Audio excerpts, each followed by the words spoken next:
Good morning. Ngasisi akhoi sagonse numit ko sagonse numit se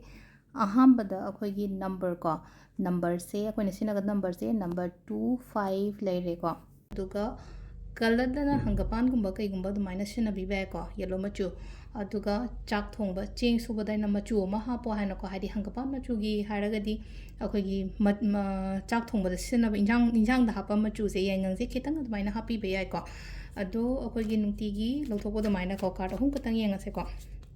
card number 1 card number 2 card number 3 ko adugi ahum dudagi ama khanbirase ko number 1 khansira natraga number 2 khansira natraga number 3 khansira ko adugi matungina kari message lake kari guidance lake habadu yengminarase ngasi gi oina ko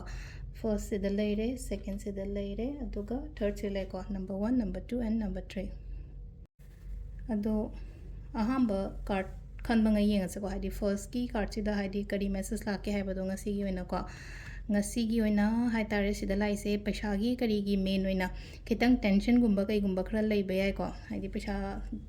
haidi financial khitang obstacles gumba lei bado ngasi se aduna haidi paisa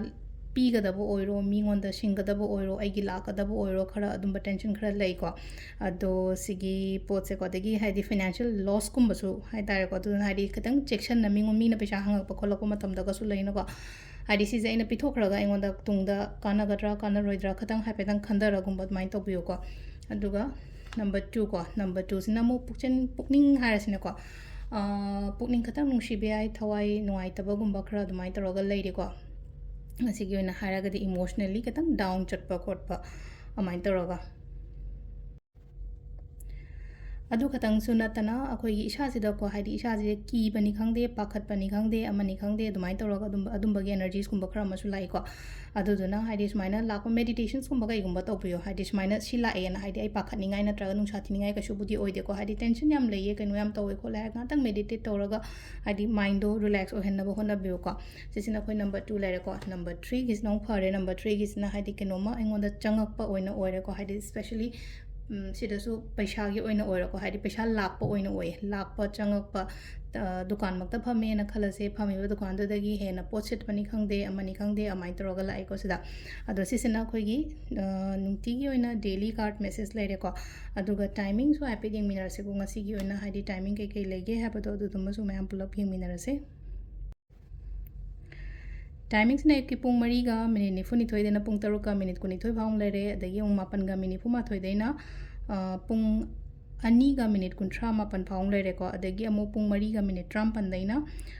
नुंगदांगी निपानगा minute निफु भाउंग लेरे अदगी अथेंगबा अहिंगिना trauma थोइगा minute कुमा थोइदगिना बारोगा minute फुमा थोइ भाउंग लेरे को अदुगा पुंग अनीगा minute अनीदगिना पुंग मरीगा minute निफु थोइ भाउंग लेरे को सिसिना कोइगी ngasi gi oina afaba timing ko adu sagun se noibani na sagun se अतै अतै केम तौब ngamde ko te kaina khalase ba bailiff अमा खतंग लौरो को हाइदि पैसा गुंबा इरगा को फोन मनिंग गुंबा दा हापियो सगोन से नुमित गुंबा सिदा को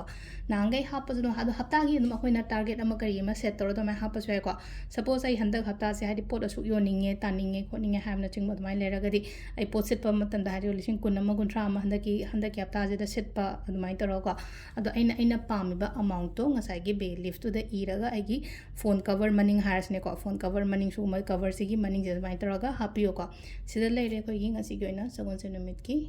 card message. Thank you.